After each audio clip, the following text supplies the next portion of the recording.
Good evening दोस्तों। मैं प्रताप सिंह। जैसा कि हमारी एक श्रृंखला चल रही है और उस श्रृंखला में हम लोग क्या कर रहे हैं कि साइंस के महत्वपूर्ण टॉपिक और महत्वपूर्ण प्रश्नों पर चर्चा कर रहे हैं, ठीक है ना। और आज क्या है कि 1 जनवरी 2025 है। सबसे पहले तो आपको नववर्ष की आंग्ल नववर्ष की हार्दिक शुभकामनाएं। एक बहुत महत्वपूर्ण जानकारी जो हम आपको देने वाले हैं वो ये है कि ये जो नववर्ष आया है ये आंग्ल नववर्ष है और ये ग्रेगोरियन कैलेंडर के अनुसार है। ईसा मसीह के जन्म को आधार मानकर अंग्रेजों ने इस कैलेंडर का आविष्कार किया था और हम पूरे विश्व में हम लोग इसको मनाते हैं न्यू ईयर के रूप में। चूंकि हम भारतीयों का जो कैलेंडर है वो विक्रम संवत के अनुसार है। यदि आप 2024 में 57 जोड़ देते हैं तो हमें 2021 प्राप्त होता है, यानी कि हमारा जो संवत चल रहा है वो कौन सा 2021, ठीक है ना। 2025 आएगा तो आप उसमें 57 जोड़ दीजिएगा, 2082 हो जाएगा, ठीक है। तो बहुत महत्वपूर्ण जानकारी ये है कि हमारा जो नववर्ष है वो 9 अप्रैल 2025 को पड़ेगा और हम लोग इसे भी मनाएंगे और जो 9 अप्रैल 2025 का जो हमारा अपना नववर्ष है उसको भी धूमधाम से मनाएंगे, ठीक है। तो आज हम लोग शुरू करते हैं। एक बहुत महत्वपूर्ण प्रश्न हमारे सामने है। स्वच्छ नामांकित चित्र की सहायता से मानव पाचन तंत्र का वर्णन कीजिए। और ये परीक्षा की दृष्टि से हाई स्कूल वालों के लिए ही नहीं है, यानी कि जितने भी कॉम्पिटिटर लोग हैं उनके लिए भी है और जो हमारे जो समाज में लोग हैं जो जिनको ये भ्रम है कहाँ कैसे कैसे क्या क्या होता है, जो लोग जागरूक हैं, जानने की इच्छा रखने वाले हैं, उन सभी के लिए आज का हमारा टॉपिक रहेगा, ठीक है ना। आज हम लोग ये देख रहे हैं कि आप जैसा कि आप देख पा रहे हैं इस चित्र को, हालांकि मेरी चित्रकारी अच्छी नहीं है और मैंने चित्र बनाने की कोशिश भी की है, जैसा बन पाया मेरे लिए बहुत अच्छा है, ठीक है ना। आप देखिए सबसे पहले क्या होता है कि हम लोग ये जाने कि पाचन होता क्या है, ठीक है। तो पाचन के अंतर्गत हम लोग ये देखेंगे कि जटिल भोज्य पदार्थों को सरल भोज्य पदार्थों में तोड़ने की प्रक्रिया क्या कहलाती है, पाचन कहलाती है। आपको जटिल क्या है? जटिल का मतलब है कि हम लोग क्या खाते हैं, रोटी खाते हैं। जरा सोचिए, हम लोग क्या गेहूं लेकर आए, गेहूं का हम लोगों ने क्या बनाया, आटा, और आटा का हम लोगों ने क्या काम किया, आटे से बनाई रोटी, तब मुझे क्या मिला, कार्बोहाइड्रेट प्राप्त हुआ मुझे, ठीक है ना। तो एक दूसरी इसकी परिभाषा क्या रहेगी, जल और एंजाइम की मदद से क्या करते हैं हम लोग, पाचन। जल और एंजाइम के बिना पाचन हो ही नहीं सकता। अब जैसे सरल और जटिल क्या है, जैसे मैं कहूं जटिल क्या है, जैसे जटिल और सरल की बात करें, जटिल में मेरे पास क्या रहेगा, कार्बोहाइड्रेट। जैसे आलू दाल रोटी चावल क्या होता है, कार्बोहाइड्रेट। हमारी कोशिकाएं किस रूप में इसका पाचन करेंगी, ग्लूकोज के रूप में इसका पाचन करेंगी, ठीक है। हम लोगों ने क्या डाला, दाल में घी डाला यानी बसा। बसा का पाचन हम लोग किस रूप में बच्चे करेंगे, फैटी एसिड के रूप में हम लोग करने वाले हैं, ठीक है। हम लोगों ने खाई दाल, तो दाल में क्या होता है, प्रोटीन, और प्रोटीन का पाचन हम लोग किस रूप में करेंगे, अमीनो एसिड के रूप में करेंगे, ठीक, अमीनो एसिड के रूप में करेंगे। हम लोग फल भी खाते हैं, फलों में क्या होते हैं, खनिज पाए जाते हैं। और जल पीते हैं तो जल का सीधे हमारी कोशिकाएं जल का जल के रूप में अवशोषण करती हैं, खनिजों का खनिज के रूप में अवशोषण कर लेती हैं। तो ये जटिल है, इनको हमारी कोशिकाएं सीधा सीधा जो है पाचन नहीं कर पाती, यानी कार्बोहाइड्रेट का ग्लूकोज के रूप में पाचन करती हैं, बसा का फैटी एसिड के रूप में पाचन करती हैं और प्रोटीन का अमीनो एसिड के रूप में पाचन करती हैं। यह बहुत महत्वपूर्ण जानकारी जो साझा हम लोग करने वाले हैं वो ये है, आप जैसा कि चित्र में देख पा रहे हैं, ये दांत मैंने बनाए हैं, ये जीभ है, ये लार ग्रंथियां हैं, ग्रसनी, ग्रासनली, श्वासनाल, यकृत, पित्ताशय, तमाम चीजें आप देख पा रहे हैं। तो शुरू से हम लोग शुरू करते हैं। जैसा कि हम लोग ये कहते हैं कि जो पाचन होता है क्या है, पाचन की प्रक्रिया 5 चरणों में संपन्न होती है। वो कौन कौन से चरण हैं, वो चरण हमारे पास जो है, जैसे मैं कहूंगा भोजन का आप अंतर्ग्रहण किया, अंतर्ग्रहण करने के बाद हम लोगों ने क्या किया, उसका पाचन किया, पाचन करने के बाद हमने उसका क्या किया, अवशोषण किया, अवशोषण करने के बाद हमने उसका स्वांगीकरण किया, फिर बहिर्गमन किया। यानी कि 5 स्टेप्स से ये पूरी प्रक्रिया गुजरने वाली है। कौन कौन सी प्रक्रिया है, अंतर्ग्रहण, पाचन, अवशोषण, स्वांगीकरण और बहिर्गमन, ठीक है। तो कुछ बात और जो बहुत महत्वपूर्ण जानकारी है वो क्या है, वो ये है कि जो पाचन की जो प्रोसेस रहेगी, पाचन की जो प्रक्रिया रहेगी, तो हम उसमें देखेंगे इसमें दो चीजें हैं। क्या क्या चीजें हैं? एक तो हमारे पास है आहार नाल, आहार नाल जिससे भोजन हमारे पेट में जाएगा, और दूसरी हमारे पास क्या है? सहायक पाचक अंग, सहायक पाचक अंग। ठीक है, आहार नाल में क्या है? मुख गुहा, क्या है? मुख गुहा। दूसरी हमारे पास क्या है? ग्रास नली, ठीक है, ग्रास नली। तीसरी हमारे पास क्या है? ग्रास नली के बाद हमारे पास आता है हमारा अमाशय, ठीक है, अमाशय हो गया। अमाशय के बाद हमारे पास क्या होती है? छोटी आंत। छोटी आंत के बाद क्या रहेगा? बड़ी आंत, ठीक है, बड़ी आंत। सहायक पाचक अंग में हमारे पास क्या रहेगा? लीवर, यानी कि जिसको हम लोग क्या कहते हैं? हम लोग यकृत कहते हैं, यकृत, इंग्लिश में इसको लीवर कहते हैं। दूसरा हमारे पास क्या रहेगा? अग्नाशय, इसको हम लोग इंग्लिश में कहते हैं पेनक्रियाज, ठीक है। जैसे हमारे घरों में लोग अल्ट्रासाउंड करवा के लाते हैं तो उसमें लिखा होता है कि लीवर है, पेनक्रियाज है, तो हम लोगों को समझने में दिक्कत होती है। तो हम लोग ये भी जाने कि पेनक्रियाज का मतलब अग्नाशय से होता है और यकृत का संदर्भ हमारे लीवर से होता है, ठीक है।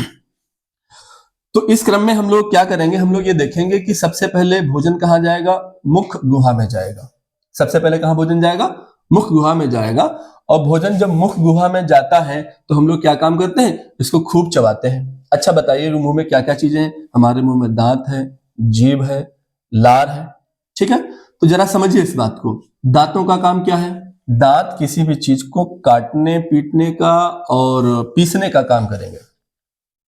अब यहीं पर एक बहुत महत्वपूर्ण जानकारी हम आपको बता दें कि जो दांत होते हैं बच्चे, दांत में आप जो देख रहे हैं कि आपके जो चमकदार दांत हैं, ये क्या होता है? इसको कहा जाता है इनेमल। और दांत को अगर तोड़ा जाए उसके नीचे एक और परत निकलेगी जिसको क्या कहा जाएगा? प्लब कैविटी। अगर और उसके नीचे एक परत को देखा जाए उसे कहते हैं हम लोग डेंटाइन। तो ओवरऑल हम इस बात पे समझे हमने क्या? देखिए दांत की ये परतें हैं, कौन कौन सी हैं? इनेमल, डेंटाइन और प्लब कैविटी। यानी इनेमल सबसे मजबूत पार्ट होता है ह्यूमन बॉडी का, यानी किसी भी बॉडी का इनेमल सबसे मजबूत पार्ट होता है। और हम ये देखेंगे कि जो हमारे जो मुख में दांत जो होते हैं वो 4 प्रकार के दांत होते हैं: कृंतक, रदनक, अग्रचवर्णक और चवर्णक। कृंतक क्या होते हैं? कृंतक ऐसे दांत होते हैं जिनको कहा जाता है स्माइलिंग टीथ। जब हम मुस्कुराते हैं और मुस्कुराने के दौरान हमारे जो दांत सामने से दिखाई देते हैं, इनको क्या हम लोग कहते हैं? स्माइलिंग टीथ, यानी इनको कहा जाता है कृंतक। और कृंतक शाकाहारी जो जितने जीव होते हैं उन सभी में विकसित अवस्था में पाए जाते हैं। आप देखेंगे गाय भैंस के जो दांत होते हैं वो कैसे होते हैं? वो होते हैं कृंतक, ठीक है। उसके दूसरा नंबर किसका है? रदनक का। रदनक का मतलब ये होता है कि रदनक जो दांत होते हैं, जो नुकीले दांत होते हैं हमारे, वो क्या होते हैं? रदनक। ये मांसाहारी जो प्राणी होते हैं उनमें बड़ी विकसित अवस्था में पाए जाते हैं। जैसे कुत्ता हो गया, शेर हो गया, जो मांसाहारी जीव होते हैं इनमें बड़ी विकसित अवस्था में क्या पाए जाते हैं? रदनक पाए जाते हैं। और फिर क्या होते हैं? चवर्णक और अग्रचवर्णक। इन दोनों का काम क्या होता है? भोजन को पीसने का काम होता है। ये तो बात हमारी हो गई कहाँ से? दांतों के संदर्भ में। दांत कितने होते हैं? 32 होते हैं, ठीक है। 32 में हमारे पास जो हमारे ये वाले दांत रहते हैं जिनको हम कृंतक कहते हैं, 4 ऊपर 4 नीचे, 4 4 8 हो गए। नुकीले वाले रदनक 2 ऊपर 2 नीचे, 4 ये हो गए। और उसके बाद हम ये देखेंगे कि जो हमारा पीसने वाले जो प्रीमोलर दांत होते हैं, यानी चवर्णक दांत, जो अग्र चवर्णक दांत होते हैं, वो कितने होते हैं? 3 ऊपर होते हैं। मतलब हम ये देखेंगे 3 जोड़ी ऊपर और 3 जोड़ी नीचे, यानी कि कितने हो गए? 6 ऊपर नीचे हो गए, 12 तो ये हो गए। उसके बाद 2 हो गई पीछे वाली, जिनको हम बोलेंगे मोलर, यानी कि चवर्णक बोलेंगे, ठीक है। तो कुल मिलाकर टोटल क्या हुआ? 32 हुआ। दांतों की संख्या 32 है। एक और बहुत महत्वपूर्ण जानकारी वो ये है कि जो दूध के दांत होते हैं उनकी संख्या होती है 20 और जो स्थायी दांत होते हैं उनकी संख्या होती है 12। दूध के दांत जीवन में एक ही बार आते हैं, चले जाते, वो एक बार आते हैं दोबारा फिर आते हैं, मतलब एक बार आके आएंगे, टूट जाएंगे, दोबारा फिर आपको मिल जाएंगे। लेकिन जो स्थायी दांत होते हैं 12, ये जीवन में आपको एक ही बार मिलते हैं, दोबारा जीवन में नहीं मिलने वाले। दोबारा आप सीधे स्वर्ग जाएंगे, उसके बाद फिर देखा जाएगा, ठीक है। तो हमने क्या देखा? ये दांतों के बारे में बात होगी। अच्छा, मुंह में हमारे और क्या है? जीभ रह गई बेचारी। तो जीभ के बारे में अगर हम बात करें, जैसे ये जीभ है, आप देख पा रहे हैं। जीभ का जो अग्रभाग है ये किसके बारे में बताता है? ये मिठास के बारे में जानकारी देता है। मतलब सबसे ज्यादा जो है, मतलब स्वाद ग्रंथियां, मिठाई की स्वाद ग्रंथियां क्या होती हैं? जीभ के अगले हिस्से पे होती हैं, ठीक है। स्वाद ग्रंथियां नमक वाली कहां होती हैं? यानी मिठास से पीछे क्या होता है? नमक, यानी नमकीन। नमकीन वाला स्वाद कहां मिलेगा? मिठास से पीछे। उसके पीछे हमको क्या मिलेगा? खट्टा। क्या मिलेगा? खट्टा। और सबसे पीछे हमको यहां पर क्या मिलता है? कड़वा। हम लोग क्या कहते हैं? अरे मिर्ची खाई यार, और धुआं कानों से निकल गया, ठीक है। कड़वाहट कहां महसूस होती है हमको? सबसे पीछे। ये तो बात हो गई जीभ की। अच्छा, और मेरे मुंह में क्या, हमारे मुख में क्या है? मुख में हमारे क्या रहेगी? लार।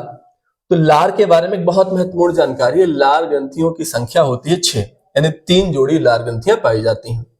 ध्यान से सुनना, जीभ के नीचे जो ग्रंथि पाई जाती है उसका नाम होता है सबलिंगुअल ग्लैंड। ग्लैंड माने ग्रंथि, सबलिंगुअल ग्लैंड, ठीक है। दूसरी हमारी कहां पाई जाती है? जबड़े में नीचे। जबड़े को क्या कहा जाता है? सब मिक्सलरी ग्लैंड। मिक्सलरी का मतलब क्या होता है? ये भोजन को मिक्स करने का काम करता है, ठीक है। उसके बाद जो हमारे कानों के नीचे ग्रंथि पाई जाती है उसका नाम होता है पैरोटिड ग्रंथि। अच्छा, एक बहुत महत्वपूर्ण जानकारी आपको बता दें कि एक नाम सुना हुआ गलसुआ का, जो ब्लाइडोना लोग लगाते हैं काला वाला यहाँ पे, जिसको हम लोग गांव के भाषा में कनगुड़ कहते हैं, कनगुड़ कहते हैं। तो पैरोटिड ग्रंथि में जब एक वायरस होता है जिसका नाम होता है पैरामिक्सोवायरस, जब ये अटैक करता है तो क्या होता है? ये हमारी पैरोटिड ग्रंथि में सूजन आ जाती है और हमको इस तरीके की बीमारी हो जाती है जिसको इंग्लिश भाषा में कहते हैं मम्स, ठीक है। चलिए आगे और चलते हैं।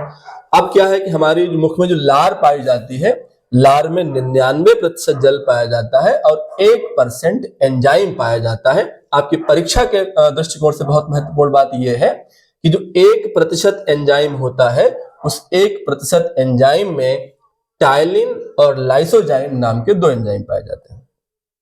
टाइलिन का काम होता है कार्बोहाइड्रेट का पाचन करना, और लाइसोजाइम का काम होता है रोगाणुओं से हमारी रक्षा करना। मान लीजिए पापा हमारे खेत में गए, बाई चांस वहां पानी कम था तो नहीं, बेचार उन्होंने हाथ धुल पाए बेचारों ने, और छोटा मोटा कोई आ गया, कोई कण, विषाणु, जीवाणु, तो क्या हुआ? वहीं पर उसको क्या किया? लाइसोजाइम ने मार दिया। एक और बहुत महत्वपूर्ण जानकारी, लाइसोजाइम और पता है कहां कहां पाया जाता है? पसीने में पाया जाता है, आंसू में पाया जाता है, और कहां होता है? आपको पता ही है, लार में पाया जाता है, ठीक है। अच्छा, ये बात किसके बारे में हो गई? लार के बारे में बात हो गई, ठीक है। अब भोजन हमारा चलेगा धीरे धीरे, होले होले कहां चलेगा? ग्रास नली में। ग्रास नली कितनी होती है? 10 इंच लंबी संरचना होती है ग्रास नली की। और जब हम लोग खाना जब गटकते हैं, भोजन गटकते हैं, तो भोजन जब ग्रास नली तक जाता है तो इसके बीच में एक दीवार रहती है। क्या है वो? उसका नाम है, हम गांव में क्या कहते हैं उसको? कौआ।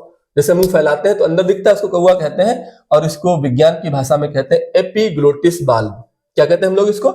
एपिग्लोटिस बाल्व। एपिग्लोटिस बाल्व जब यहां से खुलता है तो भोजन कहां आता है? ग्रास नली में आता है। और जब भोजन ग्रास नली में आता है तो धीरे धीरे धीरे धीरे भोजन ग्रास नली से हमारे आमाशय में पहुंचता है। और ग्रास नली में क्या होता है? ग्रास नली में हमेशा एक तरल पदार्थ रिश्ता रहता है जिसे हम लोग म्यूकस कहते हैं। आपको पता है, यदि हमारा गला सूखा है तो हम लोग भोजन को नहीं खा सकते। आपको पता है, अगर आपको प्यास लगी है, भूख भी लगी है, तो सबसे पहले आप क्या काम करेंगे? पानी को पिएंगे। अगर पानी आप नहीं पिएंगे तो ग्रास नली हमारी आपके भोजन को गटक नहीं पाएगी, नीचे आमाशय तक नहीं ले जा पाएगी। और कभी कभी होता भी है, जब हम लोग खाना खा रहे होते तो क्या लगता है हमको, हालांकि हमारे गांव में तो हुच्चा कहते हैं, है ना, तो भोजन जब फंस जाता है तो हम लोग क्या करते हैं? पानी पीते हैं, उसको पानी पी के और गटक लेते हैं, तो हमारी जो गला है तर हो जाता है, और क्या होता है? भोजन को आसानी से हम लोग ग्रहण कर पाते हैं, ठीक। उसके बाद हम लोग कहां पहुंचे? अमाशय पहुंच गए। अमाशय में अब यहां पर भोजन 3 से 4 घंटे तक रहता है और पाचन की प्रक्रिया यहां पर स्टार्ट होती है। यहां पर क्या होता है कि जैसे ही भोजन आता है हमारे अमाशय में, अमाशय में भोजन आने के बाद फिर यहाँ क्या होता है कि अमाशय में भोजन आया और अमाशय में क्या पाया जाता है? अमाशय में पाया जाता है हाइड्रोक्लोरिक अम्ल। वैसे तो आपको पता है कि अगर अम्ल आपकी त्वचा पर डाल दिया जाए तो अम्ल आपको जला देगा, लेकिन हाइड्रोक्लोरिक अम्ल आपको क्या काम करेगा? आपके भोजन को सड़ने से बचाएगा और गलने से बचाएगा। ये हाइड्रोक्लोरिक अम्ल जब पेट की अमाशय की दीवारों से वहां टकराता है, जब भोजन जाता है तो वहां पर कुछ तरीके के जो एंजाइम्स हैं उनको सिक्रीशन उनका होता है, वहां पर कुछ तरीके के 4 तरीके के एंजाइम वहां पर स्रावित होते हैं और यहीं पर एक रस पाया जाता है, महत्वपूर्ण रस, जिसे हम लोग बोलते हैं जठर रस। ठीक है, हम कहते भी हैं पेट में क्या पाई जाती है, जठराग्नि पाई जाती है। तो आप कुछ भी खाते हैं तो वहां पेट में जठराग्नि मतलब एक तरीके की आग होती है, यही हाइड्रोक्लोरिक अम्ल है। जब होता है हाइड्रोक्लोरिक अम्ल पेट में है तो मतलब एक वहां पर एक तेजाब वाली चीज है, ये हमारे भोजन को सड़ने, गलने और खराब होने से बचाएगा, हमारे भोजन की रक्षा भी करेगा। एक और यहीं पर एक और प्रश्न आपको बता दें, क्या है, अगर आप हाइड्रोक्लोरिक अम्ल और HNO3 नाइट्रिक अम्ल, इन दोनों की 1:3 के अनुपात में अगर इनको क्रिया इनकी करा दें, इनको मिला दें, तो बच्चे क्या बन जाता है, एक बहुत महत्वपूर्ण अम्ल बनता है, जिसको हम लोग इंग्लिश में एक्वारेजिया बोलते हैं और वैसे हिंदी में क्या बोलते हैं, इसको अम्लराज बोलते हैं। अगर इस अम्लराज को, इसमें लोहे को, यदि सोने को, यानी किसी भी धातु को डाल दिया जाए तो ये धातु को गला देता है। इतना खतरनाक होता है ये अम्ल, लेकिन हमारी बॉडी में होता है। कुदरत की कैसी अजीब संरचना है, किस तरीके से उसने हमको नवाजा है, इसलिए ईश्वर का धन्यवाद भी बनता है। तो होता क्या है कि जब ये यहां से भोजन आता है, हमारे अमाशय में आता है, और अमाशय में होता क्या है, अमाशय में जो एंजाइम्स होते हैं, वो एंजाइम्स कौन कौन से होते हैं, पेप्सिन होता है, रेनिन होता है, गैस्ट्रिक लाइपेज होता है और म्यूसिन होता है। ध्यान से सुनिएगा, कौन कौन सा होता है, पेप्सिन। पेप्सिन का काम ये होता है प्रोटीन का पाचन करना, ठीक है, और रेनिन का काम होता है दूध का पाचन करना। आपने दूध से बनी हुई कोई भी चीज खाई, जैसे मान लीजिए पनीर खाया, कॉफी पी, चाय पी, जो भी कुछ आपने दूध से बने हुए पदार्थों को खाया, उन चीजों का पाचन कौन करेगा, कौन करेगा, आपका रेनिन। रेनिन के बाद है गैस्ट्रिक लाइपेज। गैस्ट्रिक लाइपेज बसा का पाचन करेगा, क्योंकि बसा सबसे जटिल है, बसा का पाचन करेगा। और म्यूसिन, सबसे यहां पर बेहतरीन रोल म्यूसिन का है। म्यूसिन क्या काम करेगा, HCl के घातक प्रभावों से हमारी रक्षा करेगा। आपने सुना होगा बहुत से लोगों को, वो क्या कहते हैं कि पेट में अल्सर हो गई है, पेट में घाव हो गए हैं। तो अल्सर होने का मतलब क्या होता है कि जब आपका म्यूसिन कम प्रभावी है तो हाइड्रोक्लोरिक अम्ल, जो कि वो अम्ल है, ज्यादा प्रभावी हो जाएगा और पेट में आपके घाव हो जाएंगे। तो म्यूसिन का काम क्या है, म्यूसिन का एक महत्वपूर्ण काम ये है, हाइड्रोक्लोरिक अम्ल के घातक प्रभावों से हमारी क्या काम करता है, वो रक्षा करता है। ठीक है, आगे चलते हैं। ये बात हो गई हमारे कहां, ये अमाशय की। अमाशय के बाद भोजन आपका कहां आता है, ये छोटी आंत में आता है।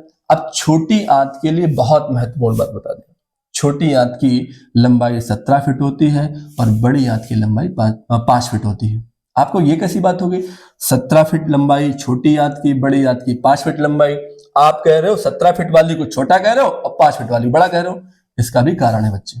क्या कारण है कि छोटी आंत का व्यास छोटा होता है, इसलिए वो छोटी आंत है, और बड़ी आंत का व्यास बड़ा होता है, इसलिए वह बड़ी आंत है। तो कुल मिला के दोनों कितनी होगी, यानी हमारे पेट में 22 फीट लंबी आंतें पाई जाती हैं। ठीक है, यहां पर जो छोटी आंत में सबसे ज्यादा पाचन होता है, और छोटी आंत के 3 भाग हैं बच्चे, डेडुनम, जेजुनम और इलियम। कौन कौन से आप देख पा रहे हैं, डेडुनम, ये डेडुनम हो गया, फिर यहीं पे जेजुनम होगा और ये इलियम है। ठीक है, तो डेडुनम, जेजुनम और इलियम। आप कहो यहाँ डेडुनम, जेजुनम और इलियम में क्या होता है, सबसे ज्यादा जो पाचन होता है वो कहाँ होता है बच्चा, डेडुनम में होता है। डेडुनम ये छोटी आंत का एक भाग है। ठीक है, समझिए, डेडुनम के पास ही आप देख पा रहे हैं, यहाँ पे क्या लगा, ये हमारा लीवर है, और लीवर के ही पास बच्चे क्या है, एक अग्नाशय है। लीवर क्या काम करता है, लीवर में एक रस बनता है जिसे बोलते हैं पित्त रस, और पित्त रस यहीं पर हमारे पास, यहाँ पर एक होता है गाल ब्लेडर। गाल ब्लेडर, तो गाल ब्लेडर में पित्त रस इकट्ठा होता है, और पित्त रस इकट्ठा होकर, ये जैसे मैंने यहाँ दिखाया है पित्ताशय को, यहाँ पे होता है। ठीक है, गाल ब्लेडर में ये पित्ताशय, ये पित्त रस इकट्ठा होता रहता, और पित्त रस कहाँ आता है हमारे, ये डेडुनम में आ जाता है। आपको इस पित्त रस का काम क्या है, आपने सुना होगा कि आपके घरों में दादी, मम्मी, तमाम ऐसे लोग होते हैं, रिश्तेदार होते हैं, जिनके यहाँ वो लोग कहते हैं कि उनके भाई पित्त में पथरी है। पित्त में पथरी का मतलब होता है, इसी गाल ब्लेडर को हम पित्ताशय कहते हैं। अब होता है कि जब पथरी हो जाती है तो इस पित्ताशय को निकाल दिया जाता है, और पित्ताशय का सबसे महत्वपूर्ण कार्य हमारी बॉडी में होता है किसका पाचन, बसा का पाचन। इसलिए डॉक्टर जब उसको निकाल देता है क्या कहता है कि देखिए भाई ऐसा है कि तला भुना मत खाइएगा, अगर आप तला भुना खाते हैं तो उसके लिए आप स्वयं ही जिम्मेदार होंगे। तो जो लोग जिनको ऐसी समस्या है वो लोग तला भुना नहीं खाते हैं, और होता क्या है कि अगर वो खाते हैं तो रात में डॉक्टर को बुलाना पड़ता है, ठीक। इसलिए इसका बहुत बड़ा रोल है। अच्छा, ये जो पित्ताशय में जो पित्त रस बनता है इसका काम क्या है? बसा का ये इमल्सीकरण कर देता है। मतलब क्या काम करता है? बसा को जल में घुलनशील बना देता है। क्लियर हो गया? ठीक है। अब कहो ये अग्नाशय का काम क्या है? अग्नाशय का बहुत मजेदार काम है। अग्नाशय में क्या बनता है बच्चा? अग्नाशयी रस बनता है, और यह अग्नाशयी रस को हम पूर्ण पाचक रस भी कहते हैं। और यहाँ पर 3 तरीके के एंजाइम्स पाए जाते हैं, ट्रिप्सिन, एमाइलेज और लाइपेज। तो आपको पता है ट्रिप्सिन किसका पाचन करेगा? ट्रिप्सिन करेगा प्रोटीन का पाचन। और जो हमारे पास जो एमाइलेज है वो किसका? कार्बोहाइड्रेट का पाचन करेगा। और लाइपेज किसका पाचन करेगा? बसा का पाचन करेगा। ट्रिप्सिन और लाइपेज और एमाइलेज, ठीक है। 3 यहां से मिल गए। हमें पता है, क्या पता है कि एंजाइम होते हैं वो क्या काम करते हैं? पाचन की क्रिया में सहायता करते हैं, पचाते हैं किसी भी चीज को, ठीक है। अब उसके बाद भोजन क्या होगा? भोजन छोटी आंत के डेडुनम से होते हुए जेजुनम में जाएगा और इलियम में जाएगा। जेजुनम इलियम में क्या होगा? खनिज हो गया, शर्करा हो गई, और भी बहुत सारी चीजें हैं। इन सब का पाचन थोड़ा थोड़ा यहाँ होगा। सबसे ज्यादा पाचन कहाँ होगा? डेडुनम में, छोटी आंत के डेडुनम में। फिर इलियम में और इसमें जेजुनम में, इलियम में, दोनों में पाचन होगा। उसके बाद भोजन जाएगा कहाँ? हमारी बड़ी आंत में। हम आपको बता दें कि बड़ी आंत में किसी भी प्रकार का कोई पाचन नहीं होता, बल्कि यहाँ पर क्या होता है? जल और खनिजों का अवशोषण होता है।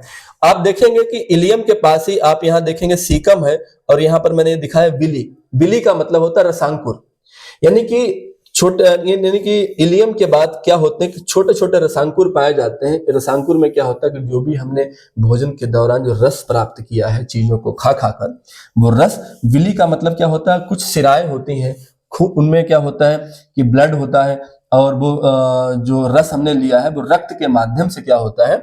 विली के माध्यम से पूरी बॉडी में, हमारे पूरे शरीर में, हर जगह जहां जिस कोशिका को जिस भी तत्व की आवश्यकता है उसको रक्त के माध्यम से पहुंचा दिया जाता है। क्योंकि रक्त का काम क्या है? ट्रांसपोर्ट का काम है। रक्त का काम है हर चीज को एक जगह से दूसरी जगह पर ले जाना। उसके बाद हम लोग देखेंगे कि बड़ी आंत में जैसे ही ये भोजन आया तो बड़ी आंत में कोई पाचन वाचन तो होता नहीं, यहाँ पर जल और खनिज लवणों का अवशोषण होता है। उसके बाद भोजन आ जाता है कहाँ? ये मलाशय में, और मलाशय के बाद गुदा द्वार से होते हुए हमारे शरीर के बाहर ये निकल जाता है, जो कचरा होता है, ठीक है। इस तरीके से आज हमने सबसे बहुत महत्वपूर्ण जानकारी वो क्या ली? क्या देखा हमने? पाचन तंत्र, यानी किस तरीके से हम लोग भोजन को पचा पाते हैं, किन किन प्रक्रियाओं से हम लोग गुजरते हैं, किन किन प्रोसेस से हम लोग गुजरते हैं। और यह जानकारी हम सभी के लिए बहुत महत्वपूर्ण है, बहुत महत्वपूर्ण। इसके लिए जरूरी नहीं है कि जो बच्चा हाई स्कूल में पढ़ता है वही इस जानकारी को ले। मैं चाहता हूं कि जो ये जानकारी है, चाहे वो गांव में घास छीलने वाला व्यक्ति हो और चाहे वो एक उच्च पद पर आसीन व्यक्ति हो, हर व्यक्ति को इतनी जानकारी तो आनी ही चाहिए कि हमारी बॉडी में हमसे संबंधित क्या क्या चीजें हैं। भगवान ने दिमाग दिया है, बुद्धि दी है, तो ये तो बनता ही है कि ये जानकारी हम सभी लोग इस जानकारी को जाने, इस बात को जाने, ठीक है। और इसी के साथ मैं ये कहता हूं कि आप इस चित्र को आप चाहो तो स्क्रीनशॉट ले सकते हो, और इन बातों के साथ, इन सभी चीजों के साथ मैं अपनी वाणी को विराम देता हूं। जय हिंद।